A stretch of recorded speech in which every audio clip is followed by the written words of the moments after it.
नहीं याद करके शुक्रवार दिन बीफे बृहस्पति जवना खाती इतना खर्चा परिवार में भइल बेकर खाती एगो गाना श्रद्धांजलि ना भइल ए माता जी सोनवा माता के श्रद्धांजलि गीत आई बोर्ड लोड कर ली हो आई परिवार के जब इच्छा के सुने को तो हमारा से बोर्ड पर भक्त नया देगी एथे 19 तारीख ना 19 सितंबर 2024 ई घर खातिर बहुत बार दे 3 पुत्र नमाई के रहले हां 3 गो तीनों पुत्र खातिर बहुत बार दिन आया हां एक माई के बेटा से जुदा करा के छोड़ दुनिया में हर चीज मिलते हैं लेकिन मां नहीं मिलती पिताजी नहीं मिलते अब तीनों पुत्र अपना माई के फोटो देख के सोनवा माता के श्रद्धा पूरा करो अब दुनिया में सोनवा माता कबूल लौट के ना आई हाय रे मां यहां पे को चलल बनी पहिल का ताल में माई के ममता बेहाया हो गई हां और दूसरा ताल में बाबूजी के पिंड दान करावे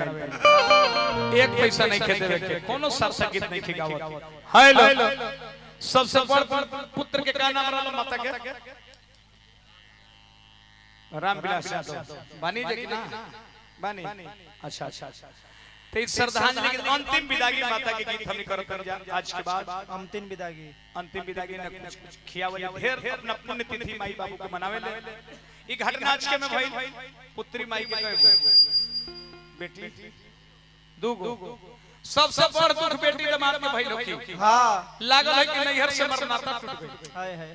बाबू माई रहलन सब बेटी दामाद के नैहर में तो करेजा ऊंच रहला अब लागत है कि भाई भौजाई प्यार दुलार दी कि ना दी हाय रे तीनों पुत्र जब कान्हा लेके अपना माई के जनाजा लेके चलल हो त झरझर आंख से आंसू बहल होके झरझर आंख से सारा लइकाई के बात याद करत होई कि कम माई दूध पिएला डांटत रहली कम माई पढ़े खातिर बतावत रहली हां हाय रे माई टूर के सर्टिफिकेट देके चल निकल गई कहे के भाव ई घटना आज के में होला हां तीनों पुत्र ना जानलो कि पोता पोती की अमुक तारीख निकल गई है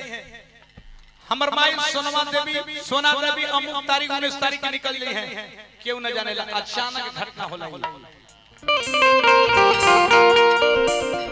तीनों पुत्र बेटी दामाद पोता पोती सब कोई पुतोह रोल होई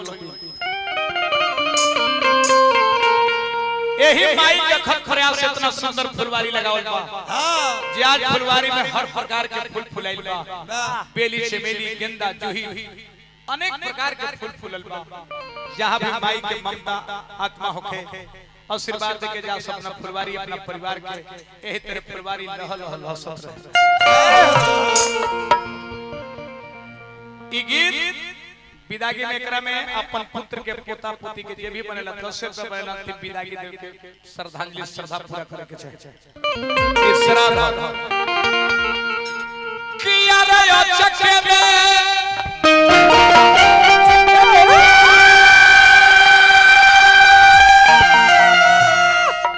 आहो घटले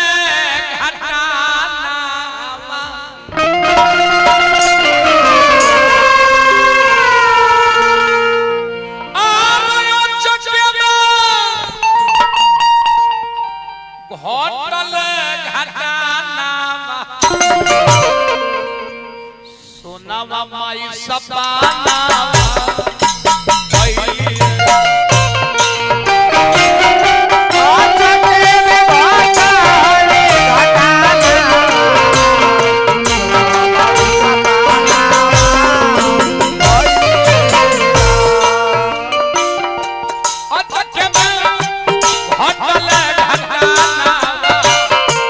सोना माई सपा